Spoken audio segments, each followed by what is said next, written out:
서울랜드 이야기. 모처럼 주말을 맞아 아이들의 손을 잡고 서울랜드를 찾은 어떤 가장의 이야기다.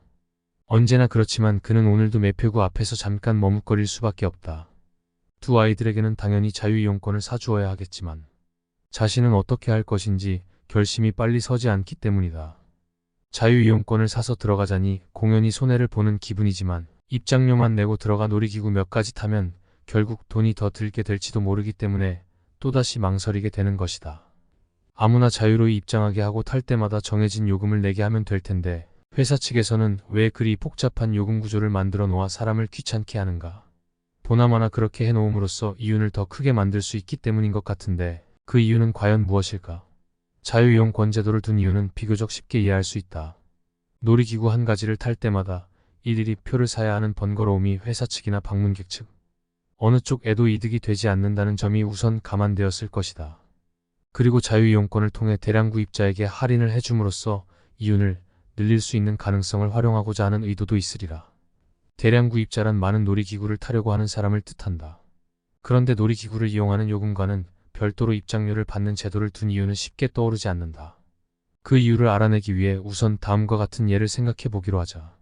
충남 예산에 김병직시 과수원에서만 생산되는 아주 맛있는 사과가 있어 소비자들 사이에서 인기가 높다고 한다.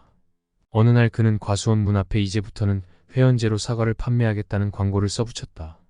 즉 일정한 돈을 내고 회원권을 구입한 사람에게만 사과를 살 수 있는 권리를 주겠다는 것이다. 단 사과의 가격은 예전 그대로 한 개에 1,000원씩 받겠다고 덧붙였다. 그가 이런 판매 정책을 쓰기로 결심한 배경에는 물론 이윤을 더 크게 만들려는 의도가 깔려 있다. 회원제가 실시되기 전 김씨 과수원에서 사과를 20개 샀던 어떤 소비자가 있다고 하자 사과 한 개의 가격이 1,000원이므로 2만 원을 지불했지만 실제로 그가 사과 20개를 사기 위해 최대한으로 지불할 용의가 있었던 금액은 2만 원이 넘는다. 예를 들어 그가 사과 20개를 사기 위해 최대한으로 지불할 용의가 있는 금액은 2만 5천 원이었다고 하자. 이 금액과 실제로 낸 돈 사이의 차이, 즉 5천 원이 교환해서 생기는 그의 이득이라고 할 수 있는데 이를 소비자잉여라고 부른다는 것을 앞에서 설명한 바 있다. 이 소비자에게 3,000원의 입회비를 내고 회원이 되어야 사과를 살 수 있다고 말하면 그는 어떤 반응을 보이게 될까? 만약 그가 종전처럼 20개의 사과를 사려고 한다면 그는 울며 겨자 먹기로 이 회원권을 구입할 것이라고 예상할 수 있다. 사과 20개를 소비함으로써 얻는 소비자잉여가 5,000원인데 3,000원의 입회비를 내야 하니 그가 이 교환에서 얻는 순이득은 2,000원이 되는 셈이다. 만약 그가 회원제 실시에 불만을 품고 아예 회원이 되기를 거부한다면 그는 2,000원의 이득을 포기해야 한다. 따라서 그의 합리적 선택은 불만이 있더라도 속으로 사귀고 회원이 되어 사과를 구입하는 것이 된다. 그런데 사실 김씨는 회원권의 값을 이보다 더 높이 올려도 된다.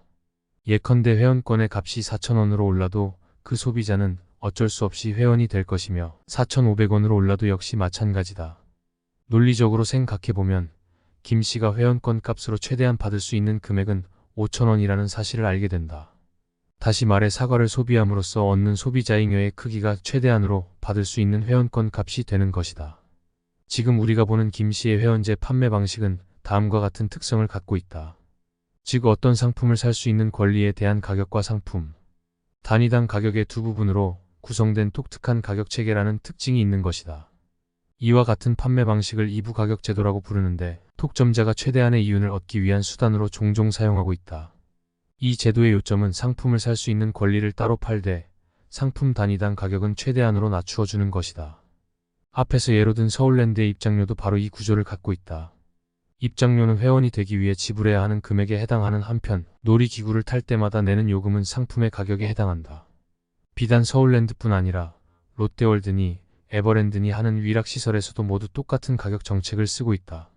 골프장이나 헬스클럽, 콘도의 경우에도 회원권을 우선 구입하고 사용할 때마다 추가로 요금을 내는 방식을 쓰고 있는데 이건 역시 이부 가격 제도의 전형적인 신뢰임은 두말할 나위도 없다.